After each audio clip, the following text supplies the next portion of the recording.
has misdirected itself with respect to having South Africa continuously on the red list. I understood when we were at the height of the third wave peak that they wanted to protect their country and therefore were putting in place restrictions. But now that South Africa has really done quite an incredible job at managing the third wave, and the numbers are reduced significantly, plus we have a very vibrant vaccination program, I don't understand the merits of keeping South Africa on a red list. What does that engagement look like? Well, we've been talking to colleagues, and as I explained to a certain media personality that I spoke to earlier today, I was very surprised to hear that they've not had a direct engagement with our Ministerial Advisory Council, which is made up of the top epidemiologists in South Africa who've been advising government on a range of interventions and on the development of the disease and the science linked to it. So we have asked the Health Department to arrange for British scientists to meet South African scientists, because I got it from one of my colleagues that they've been meeting some scientist who they say disagrees with the data from South Africa. I don't know who that individual is, but we think our official, authentic advisory committee made up of world-class scientists should give them the accurate data about South Africa. Meanwhile, the UK government has promised to keep reviewing the decision, but opposition politicians are voicing their frustration at the damage being done to businesses and families who are being kept apart. The current rules mean only citizens or those with residency rights can enter the UK from a red list country, and those who do have to pay for a very expensive period of isolation in an approved hotel. Now, from the UK, John Beaver has this report for us. Like thousands of other South Africans, the coronavirus pandemic has kept Rujan Molyneux from her friends and family.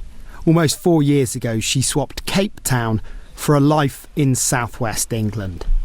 Along with her husband, she's meant to be flying home for her son's wedding in December. Since we heard of the wedding, we had to postpone it 3 times or change our flights 3 times, and it is frustrating, yes, and because there's a lot of cost involved, so you want to get it right, and just the planning of it all. But most of all, it saddens me to not be with my family. For months, airports in the UK were used for little more than parking, but as flights elsewhere have resumed, 54 countries remain on the UK's red list, among them South Africa.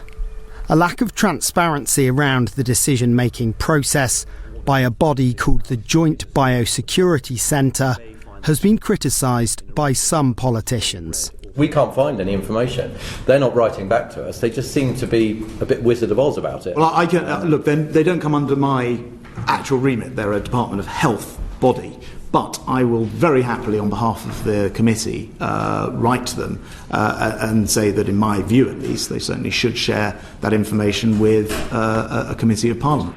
Ben Bradshaw from the opposition Labour Party has been campaigning for greater transparency on the travel ban. We are in the worst possible situation in Britain, that we have the most restrictive travel rules of any country in Europe, and yet we have the highest COVID rates. We've got the worst of both worlds, and I think we're doing really serious damage to long-time friends like South Africa and other countries from treating in this way, in a way that no other European Union country is treating them. For those affected by the harsh travel rules, the frustration continues. It is infuriating for us, but we just want some clarity. You know, if they said that the reason that South Africa are still on the red list is X, then fine, we get it, we understand that. But there's no clarity on that, so it's hugely frustrating. Official advice remains not to travel to red list countries, but the UK government has said they're focused on fully reopening international travel as soon as it is safe to do so. Coronavirus case numbers, variants of concern and vaccination rates all make up the decision-making process when it comes to travel lists. But those affected by them want greater transparency and answers about when things might change. John Beaver, SABC News, Bristol.